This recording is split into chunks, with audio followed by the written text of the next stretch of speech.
Well, Christians are starting to get used to members of the political and cultural left calling us all kinds of names and making all kinds of statements to delegitimize us. Senator Kirsten Gillibrand of New York was the latest one. Ed Vitagliano, Abraham Hamilton III, Walker Wildman. Senator Gillibrand, I think, was in a conversation with the Des Moines Register from Iowa. Des Moines? No, who? What? Kirsten Gillibrand. You got to call her Gillibrand. Oh. Because she's a little gullible, I think. She's not exactly a deep thinker. One of the things she said was everyone's talking about what Alabama has done, and several states trying to curtail or even roll back Roe versus Wade.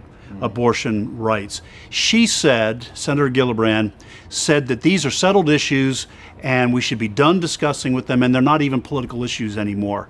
What's your take on this spin that's coming increasingly from the left? Yeah, it's remarkable. And she even went as far as to say pro-life stances are akin to racist stances. It is remarkable to me. I, for one, am grateful that Supreme Court precedent is not sacrosanct. And I know Senator Gillibrand would agree. For example, I don't know, Dred Scott, right. A decision that people who look like me weren't citizens within the ambit of the American jurisprudential panoply, so we couldn't actually file lawsuits. I'm glad that was reversed at the Supreme Court. Then you have Plessy versus Ferguson, which was precedent, maybe even described in modern terms as super precedent for over 50 years, until Brown versus Board of Education reversed that precedent that desegregated America's school systems.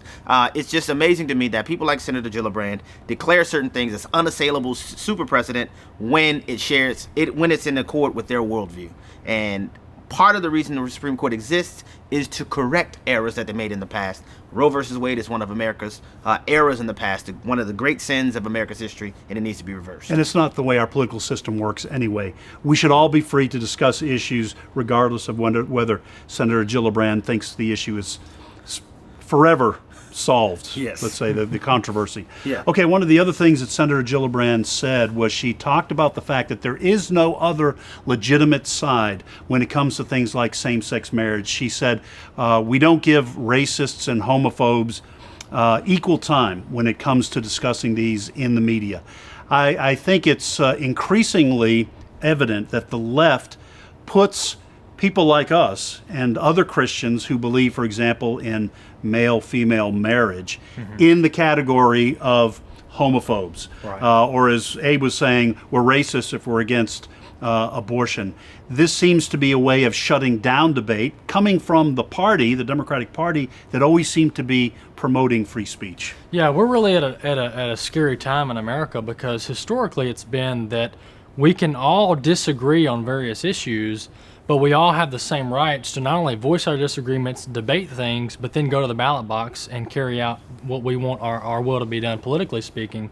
But we're getting to a point where the Democrats don't even want debate. They want to completely shut down debate, and if you don't agree with them, then you're illegitimate. And I would even go as far to say that they don't even think we should have a vote at the ballot box, because our view is racist, it's morally wrong, and we know that's all a straw man, a red herring. But they want to completely shut down debate, which is really unheard of in American political history.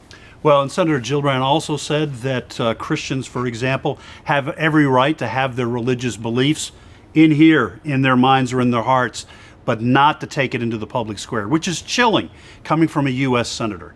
Anyway, we're going to continue, because we can't help it, because we continue to hear these things from the left. We're going to continue to let you know about what they're saying about your religious beliefs. Thank you for joining us for this edition of Reason and Company.